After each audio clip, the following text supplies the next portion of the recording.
Hey, let's talk about Slewfoot.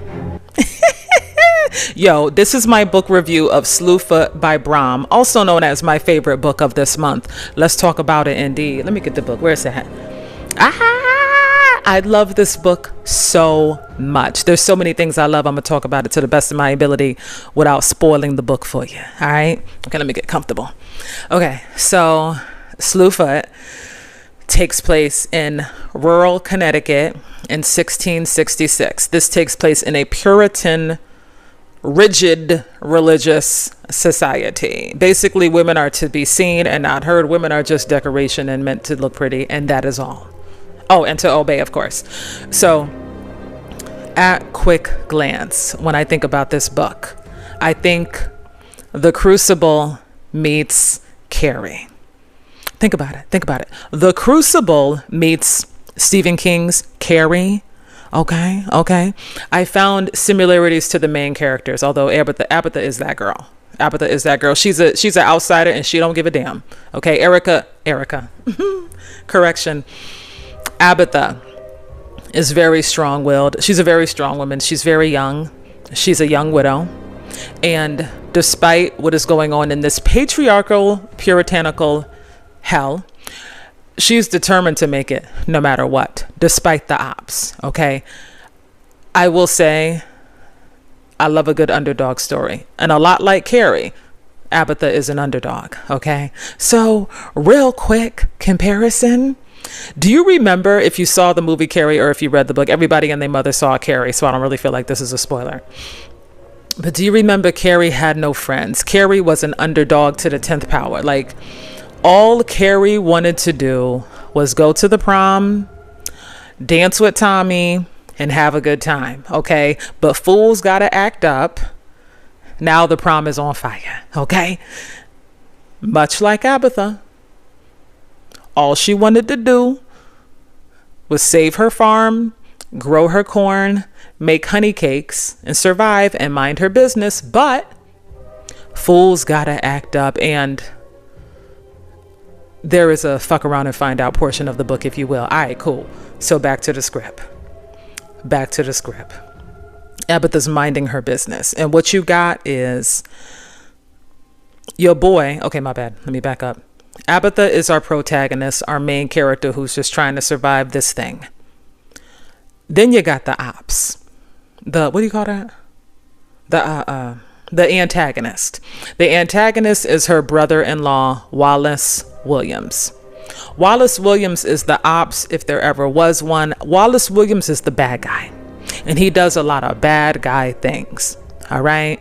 And Abatha, she bobbing and weaving. Everything he throws, she like Perry, like she bobbing and weaving. She doing a good job. But then, like I said in my October book wrap up, when you go low, sometimes you got to take it to hell on these bitches. So without saying too much, this book is just such a great representation of a woman that is not going to take it no more. Okay. Like Carrie was at the prom. Carrie was dancing, drinking punch. But that was the night that everybody found out that Carrie not going to take it no more. All right. Now y'all burning, and I hope it hurt. So Wallace Williams is basically, in a nutshell, he's trying to pull off a good old fashioned land grab. You know what I'm saying? Women had no defenses. They had no voices back then. It was pretty easy to pull off a land grab. All right. Word on the street is, back in the day, the Salem witch trials, word on the street is that was nothing but a good old fashioned land grab. If you wanted some land, all you had to do was accuse a woman of being a witch, and congratulations, you now own land. It was that simple. All right. It was that simple. So this is a time where women don't have a voice. Women don't have much power. This book will piss you off at the depths that Wallace Williams is willing to drop to. I feel like, even though he's the main antagonist, he's not the only op. I feel like the whole town was like a op. It was like Abatha against the world. Nobody had her back. She was 100% on her own. Nobody had her back. So yeah, Wallace is our main bad guy, but the whole town was the ops, because y'all saw the way this man was treating this woman. but God forbid you step in and help or do a damn thing. You couldn't drop my girl like a loaf of bread or some chicken or nothing. Y'all just go. Anywho, so Abatha has nobody to have her back. Meanwhile, there are these stories of this creature in the woods, this horned creature that stands upright on two legs. Could it be the devil himself? Or is it something else? Turns out, Abatha doesn't have any friends in town, but let's just say she makes friends with some very important, powerful beings, if you will, right? Without saying too much, right? So I'm trying. I'm trying. But I really admire her character. And I really love the fact that when you underestimate a woman that is on her own, sometimes you end up on fire. All right. So this book is such a great exploration and feminine rage, feminine, tolerating until one day you like, fuck it, I'm not going to take no more. Vindication. Stop underestimating the underdog. Stop underestimating that woman that's by herself, because you never know what she's capable of, type shit. Same with Carrie, right? They throwing shit at her. The pig's blood comes pouring from the ceiling, but they found out on that day Carrie's not to be fucked with. So again, I say this is like the Crucible meets Carrie. What else do I want to say without saying too much? So you got puritanical rule. Women being disrespected and shut up and silenced. Then you got feminine rage. You got vindication. All right. And it's done so beautifully.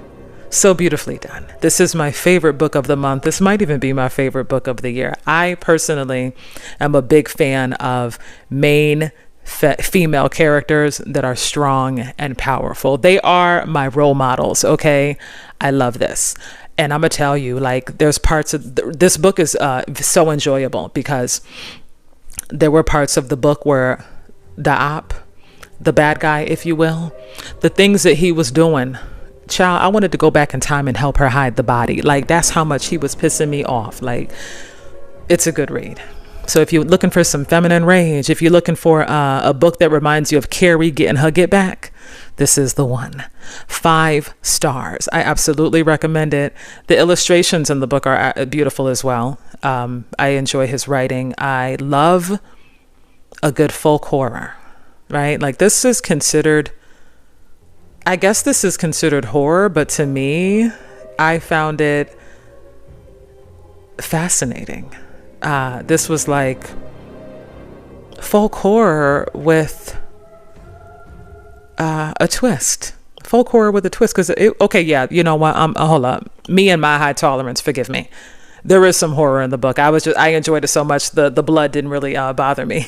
But it is a horror. Prepare yourself. Yes, I recommend it. Have you read Slewfoot? If you have, share your thoughts. Have you read any other books by Brom? And if you've read any type of book that is similar to this type of story, feminine rage, get back at the patriarchy type shit, leave it in the comments. I want to know, because I want to read it, because this is my shit. This is it. Okay, cool. You get the point. 5 stars, Slewfoot, Brom. Hell yes, I recommend it. I wish you good reading, my friends. Bye.